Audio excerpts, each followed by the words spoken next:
C'était au sombre temps des guerres sans merci.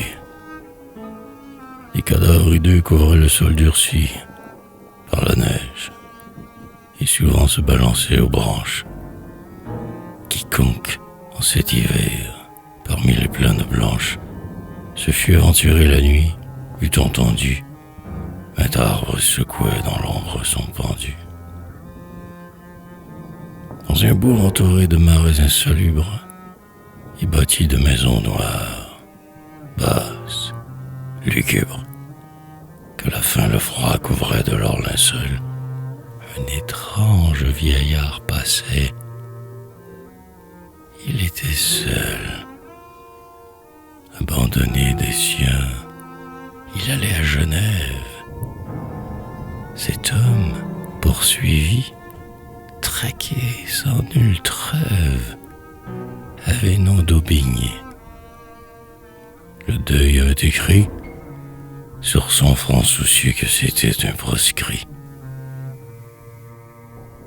Or, la religion catholique et romaine était fort pratiquée en ce triste domaine, dont les habitants, pleins d'une fervente foi, vénéraient le Saint-Père et Henri, leur bon roi, depuis qu'il n'était plus un parpaillot.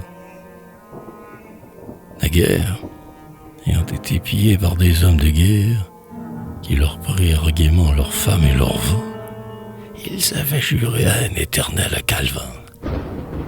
Et bien que ces choudards fussent ligueurs et reîtres, aux huguenots couraient successifs qu'à des traîtres. Les manants, au sortir de leur sombre étourdie, devant le voyageur restèrent ébahis, en voyant que son cou n'avait nulle relique. Ses allures étaient celles d'un hérétique, d'un vassal de Satan, car il n'avait pas craint de passer tout auprès d'une image de saint, sans ôter son chapeau de feutre, dont la forme annonçait de très loin Luther et la Réforme. L'un d'eux, s'enhardissant, dit « C'est un huguenot. » À mort, dirent alors les autres. À ce mot, hommes, femmes, enfants surgirent dans la rue, et les femmes criaient « Nous voilà qu'on le tue. » Mais d'Aubigny rêvait. Il ne semblait pas voir que les cailloux déjà commençaient à pleuvoir, et laissant au fourreau ses fidèles rapières, il demeurait pensif et muet. Une pierre fut tout à coup lancée, l'atteignit au front.